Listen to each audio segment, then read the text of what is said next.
Old School RuneScape is a massive game with thousands of activities to explore and 23 different skills to master.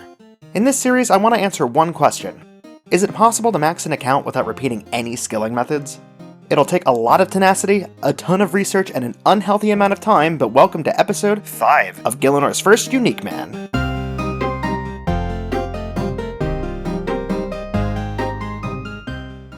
Welcome back everyone to an incredibly interesting and immensely engaging day of agility training. As I'm sure you can see, we are back on the tropical island of Karamja, and we are here for one very specific reason. This island is home to the one and only Brimhaven Agility Arena, which, if all goes according to plan, will give us 7 agility levels today. Now, as I'm sure you're all expecting, I am not planning on playing this minigame normally. It wouldn't really even be possible to do that given my restrictions. Instead, we're going to be focusing on the individual obstacles down there. The arena is home to 14 obstacles, all but one of which give experience. Of the 13 remaining obstacles, 8 of them can be completed at level 1. Anyone who's been down that ladder before is probably thinking of a few reasons why this is going to be complicated for this account. At the end of last episode, I alluded to needing to do a lot of research, and this was the reason for it. I've discovered that in just 2 trips into the arena, you can actually do all but one of the level 1 obstacles without repeating any of them. Let me show you. Here's a map of the arena itself. In between each of the 25 landings, there's a labeled agility obstacle. All of these give experience except for the blade. Of the ones that do give experience, some of them still require higher level agility than I currently have, so I'm just going to go ahead and cross those out. With these remaining obstacles, it's my assertion that I can get to all but one of them with only 2 trips without repeating a single one. Let me show you an example of what I mean. Let's say that I headed straight south from the entrance, which is over here in the upper right. I would cross the rope swing, then the pillars, then the low wall, but I wouldn't be able to cross the next set of pillars because I've already done pillars once. And since the pressure pads are a level 20 obstacle, I can't go that way either, meaning that this is the terminus of that routing. I have no option but to teleport out and come back.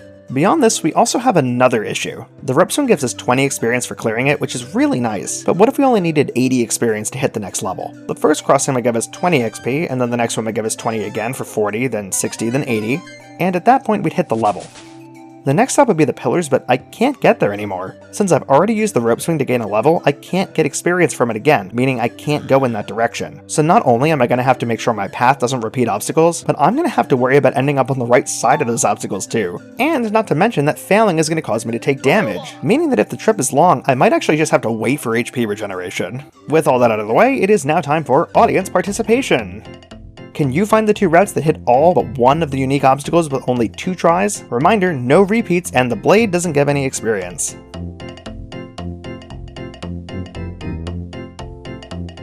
Alright, let's see how you did. Here's what my routes look like. These 2 routes hit everything but the monkey bars without repeating, and as an added bonus, we also get this free blade to end our misery. Now that we've got our paths, we need to see if we're going to end up on the right side of each of these obstacles. If we take this southern route, it'll take us 7 swings on the rope, 9 hops across the pillars, and 1 partridge in a pear tree. It'll also end us with 814 experience. Once we make our way back to the arena, we can start our second route, which begins with these planks. With the next level being at 969 experience, it'll take us 26 crossings to reach the level, which is a problem. That puts us on the same side we started on, meaning that we're going to be locked out of the rest of the arena. You can check the math yourself, but going down this route first doesn't solve the issue, it just prolongs it. So we need another plan, but I will tell you that plan when the time comes. First, let's go get our 2 agility levels. Subscribe if you want more crazy rants like this, because it will certainly not be the last. So to get in, we have to pay 200 coins to Izzy over here, and then we are consigned to our fate.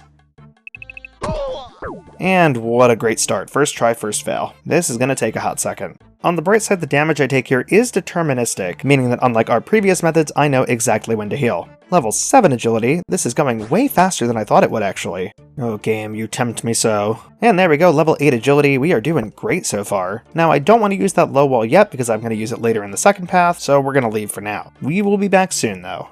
Next up, we're heading to the Tree Numb Stronghold. I've actually got a couple of questions regarding agility courses and how I'm going to be treating them in terms of methodology. The rule I'm going to be following is this. For each course, I'm going to allow myself to choose whether the entire course counts as one method, or each obstacle within the course counts as a single method. Now mind you, I'm still beholden to my restrictions despite this choice. So if I decide the log balance in the Gnome Stronghold is going to be a unique method, I've effectively locked myself out of doing laps of the course because I've already done the log balance. That also means that for things like rooftop courses, I've already got those decisions made for me. For now though, though, I'm going to be doing exactly what I said in the example, using the log balance in the Gnome Stronghold course as my method to get to my next level. At 7.5 experience pop, this will put us to 971.5 experience at the end of level 9, which means we're going to cross those planks in the agility arena 31 times, putting us on the correct side. From there, the math actually works out perfectly. 31 crosses of the planks, 17 over the log balance, 23 over the balancing rope, 31 over the low wall, and 17 across the balancing ledge.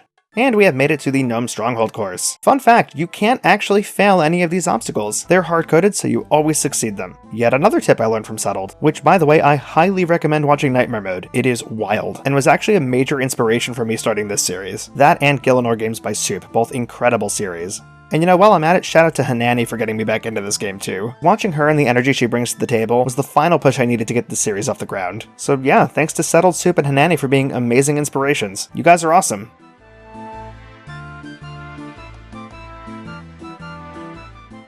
And there it is, level 9 agility. Back to Brimhaven we go. And back down we go. As I'm sure you can see, there are 3 different planks down here, and you can only cross the one that isn't broken, unless you have 99 agility, which we don't. Level 10, level 11, level 12. Oh, come on, how do you fail that? I'm like 100 pounds overweight and live an entirely sedentary lifestyle, and even I could do that. And then here's my dude, lean as he can be, and still can't get over a self-proclaimed low wall. Honestly, that is just so absurdly funny to me. Level 13, and there it is, level 14 agility. That went so much smoother than I thought it was going to. Well, let's head back to Lumbridge and figure out what to do next. With only 6 agility levels to go, we're going to be doing a little bit of globe-trotting. Once we hit level 10, we actually opened up a couple new shortcuts that we're going to use to get our last few levels. Let's go check them out.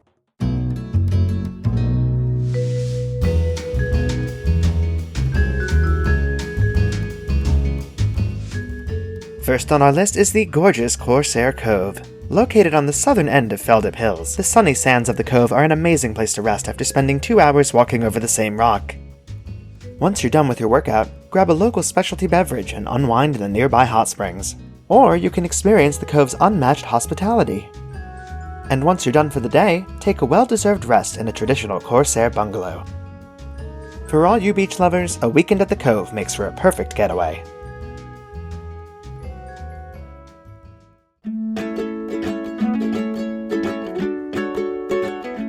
Not a fan of that coarse, rough, and irritating sand but still want to experience the tropics? Then our second getaway spot is perfect for you. On the northern end of the island of Karamja lies the bustling city of Brimhaven.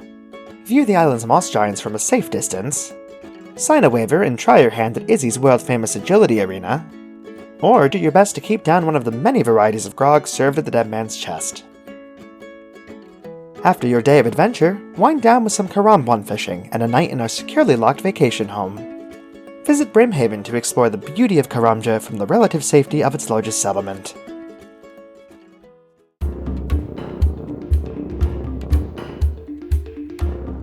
Want to add some adventure to your agility grind? Then visit the geographically rich Hey Bill, isn't that the place those kids drowned a couple weeks ago?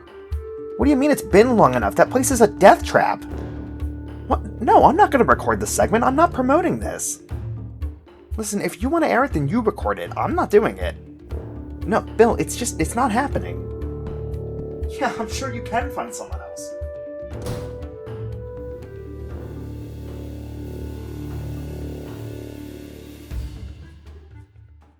Okay, now that we got those done, it's time to head back to the Gnome Stronghold for our final 2 levels in agility in preparation for recruitment drive. Once we get there, we're going to be using the last 2 obstacles we have access to on that course, being the obstacle net and the obstacle pipe. To get to any of the other obstacles on this course, we need to climb this net, which brings us to a point of no return. The only way to get out of there would be to teleport or to use the other obstacles to complete the course, which we can't do given our restrictions. Therefore, we're left with just these 2. Both of these obstacles just put you on the other side of them, so they're completely fair game. Man, these gnomes must have expeditious grandmothers. And there's level 18 agility, just 1 more left. You know, it's kind of wild to think that I'm never going to be back at this course. I know that there's a point that not even a regular account would ever want to come back here, but it feels a little different here because I'm not even allowed to. Once I get this agility level, there's just nothing left for me to do here. It's not a huge loss, but it is a little bittersweet, not gonna lie.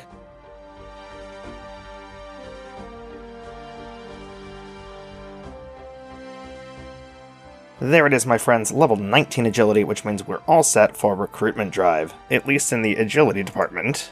As I'm sure you'll remember, I still need to complete 2 quests before I can even think about doing a recruitment drive. And if you were paying close attention, you might have noticed that recruitment drive also gives me experience in 2 other skills, namely herb lore and prayer. So my outstanding requirements for recruitment drive are as follows. Get to 19 herb lore, get to 19 prayer, complete Black Knight's Fortress, which requires 12 quest points, and to complete Druidic Ritual. So yeah, there's still a lot left to go. I think I'm going to start from the bottom first and get herb lore unlocked before I do anything else. The quest is super easy, and I'm also going to need those quest points for later. To complete the quest, we're only going to need 4 things: raw beef, raw chicken, raw rat meat, and raw bear meat. All of these are very easy to obtain, and we're actually also going to finish off attack level 19 while we do it. I've also already got 2 of them, so I just need the bear meat and the rat meat. And there's attack level 19. Raw rat meat obtained. The closest bear that comes to mind is south of Varrock, so we're gonna head there next. He's kinda kicking my butt. I probably should have drawn an anti-sea bear circle. Then again, I'm not sure if that would be effective against their terrestrial counterparts.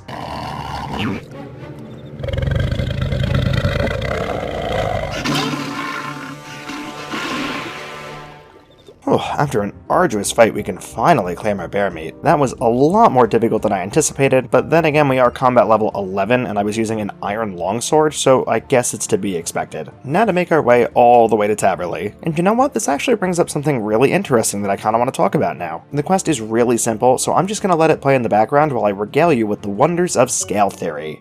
Have you ever wondered why Varrock, the capital city of the Kingdom of Misthalin, is so small? Think about it, it's supposed to house thousands of people and you can walk across it in like a minute. Not to mention there's just not enough housing for that many people, which I guess is also true in real life, but that's a rant for another time. The explanation for these discrepancies is the aforementioned scale theory. On a fundamental level, the theory suggests that the world of Runescape is just a scaled down version of the world of Gielinor. So Varrock, again for example, is a much larger city in the world of Gielinor than we see in the game of Runescape. What we have is a scaled down version that only gives us the major points of interest as well as a smattering of the more mundane buildings around the city. This scaling applies to every major city in the game, Ardoyne, Lumbridge, you name it. This also applies to the distances between locations. In the extended lore, it supposedly takes about a week to go from Varrock to Falador, and in the game that's just obviously not true. This is another example of scaling, taking the distance between 2 cities and reducing it significantly. The reason this is done really comes down to game design. RuneScape is a very simple game at its core. There's no mounts, there's no flying, none of that. So if Varrock was the quote-unquote correct size, it would be a huge expanse of largely nothingness that would be very boring to traverse. By instead scaling it down, you're taking all the interesting stuff and condensing it into a smaller area.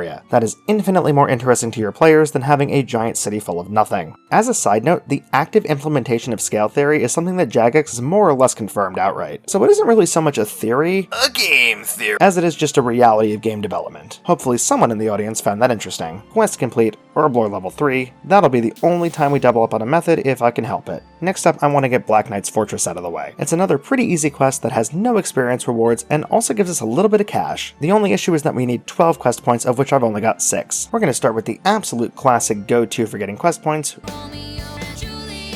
Oh, hello, a dragon impling. I don't think I've ever seen one of those in the wild. Too bad I am nowhere close to being able to catch that. All we need for this quest are cadaver berries. I'm going to grab a couple extra and grab some red berries while I'm here, just in case I need them later. Every single time I do this quest, I am blasted by nostalgia, and there's no way I'm the only one. I'm sure a lot of you feel the same. Remio, stop running away from me. I am trying to help you. Doing this quest also reminds me of another fun fact. Did you know that anti-poison is actually a free-to-play item, despite there being no way to get poisoned on free-to-play worlds? When Bryophyta was first being introduced to the game, Jagex was pitching the idea of making it the first poisonous monster in free-to-play worlds. In fact, it is poisonous on members worlds to this day, but that functionality never made it into the free-to-play worlds. What did make it in, though, was the apothecary's ability to make anti-poisons. Thus, anti-poisons exist in free-to-play worlds despite there being no monsters that can poison you. It's just a neat little vestige of something that almost was. And that's Romeo and Juliet done, 5 quest points in the bank, putting us to 11. For our last quest point, we're going to head back to Lumbridge and complete Sheep Shearer. This will also have the added benefit of giving us 2 levels in crafting. To get to level 2 crafting, we're actually going to need more than a full inventory of wool, so we'll pick up what we can and come back. And there's level 2 crafting, quickly followed up by quest complete and level 3 crafting. Now that we've got our 12 quest points, it's time to go do Black Knight's Fortress, which is where we'll pick it up in the next episode. Thank you all so much for sticking with me through episode 5. This is a huge milestone I wasn't sure I'd hit when I started the series, so thank you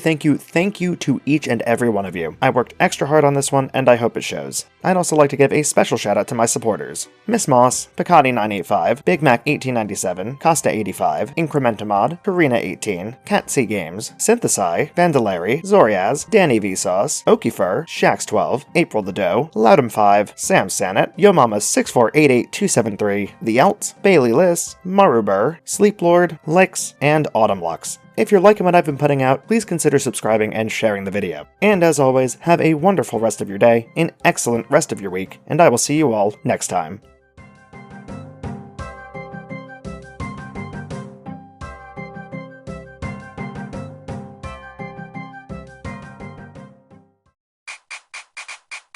With these remaining 8 options, 8, yeah.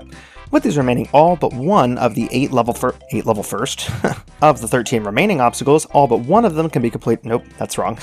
For each course, I'm going to allow myself the choice of either counting the entire obstacle, namely Herblore and Player? Juridic Ritual. There is the quest complete. Ooh, that was a lot of recording.